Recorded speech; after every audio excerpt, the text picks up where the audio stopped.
Good morning, and welcome to Redeemer Lutheran Church. I'm Pastor Gary Lodeholt.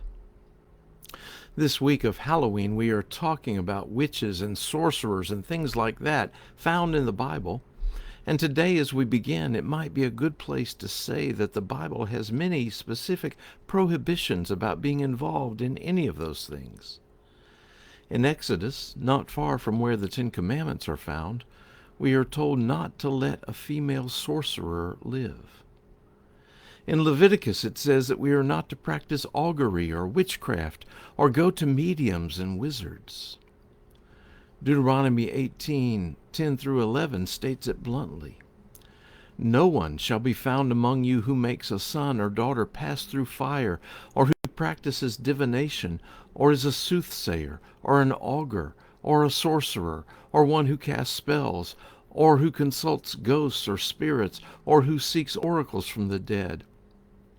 For whoever does these things is abhorrent to the Lord. It is because of such abhorrent practices that the Lord your God is driving them out before you.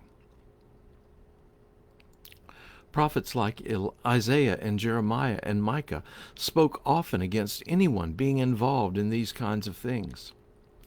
It's pretty clear this practice was frowned upon in Israel, and there's no gray area about it. And that's what makes this story of the Witch of Endor so fascinating. Let me give you some background you need. Samuel is unique in the Bible. When he began his ministry, Israel was ruled by judges whom God raised up when they were needed. Judges led the nation in seeking God's way for the people, and Samuel was one of them. But during Samuel's time, the people demanded a king, and God gave them one, having Samuel anoint Saul as their king. Now suddenly the nation is led by a king, and Samuel's job becomes to speak the word of God to the king, who will then lead the nation. That's what a prophet was supposed to do. So in some very real ways, Samuel was the last judge and the first prophet. The other piece of background information is that anytime Israel went into battle, they inquired of God whether they should do it or not. If God said to go ahead, that God would be with them, they knew the victory was assured. If God said God would not be with them, then they most often didn't go, and things turned out badly if they did. There are places in the Bible where the first skirmishes have begun, and the king is telling the priest to hurry up and withdraw his hand with the sacred lots that would tell them God's will. When our story for today begins, King Saul has a problem. Samuel has died.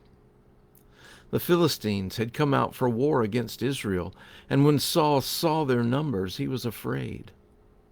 Worse, when he inquired of God, God didn't answer him by the lots, by other prophets, or even in his dreams. The Bible tells us that Saul had rightly expelled all the mediums and wizards from the land, so he was at a loss what to do. Finally, he told his servants to seek out a woman who was a medium so that he could go and consult her. They returned to him and said, "There is a medium in Endor." So Saul disguised himself and went to her at night. Saul asked her to consult a spirit for him, and he would name the person. The woman said, "Surely you know that King Saul has forbidden this practice. Why are you laying a trap for me?" But Saul promised that no punishment would come upon her. So she asked whom Saul wanted brought up. And Saul answered, "Samuel." When the woman summoned Samuel and saw him, she suddenly knew that her customer was King Saul himself. Saul assured her that she wasn't in trouble, and they discussed the appearance of the spirit she saw, and Saul knew that she did have Samuel's spirit there. However, Samuel is none too happy at being disturbed. Saul explains that he had no choice because he hasn't heard from God by any other means, and he doesn't know whether or not to go into war. Samuel roars back, "Why do you ask me when the Lord has so clearly turned away from you, just like I told you? You disobeyed God, and God is going to give you over into the hands of the Philistines, and tomorrow you and your sons will be with me." Saul was terrified of this message and fell down until the witch finally prevailed upon him to eat something before they left. The next day Saul did go into battle, and just as the spirit of Samuel had said, he and his sons were killed, and Israel lost that battle. It's a fascinating story that most of us aren't aware of in the Bible. Maybe one thing we can learn is the importance of following God's way always, like Saul failed to do. And maybe there is this: let's not make sure God is on our side, but that we are on God's side.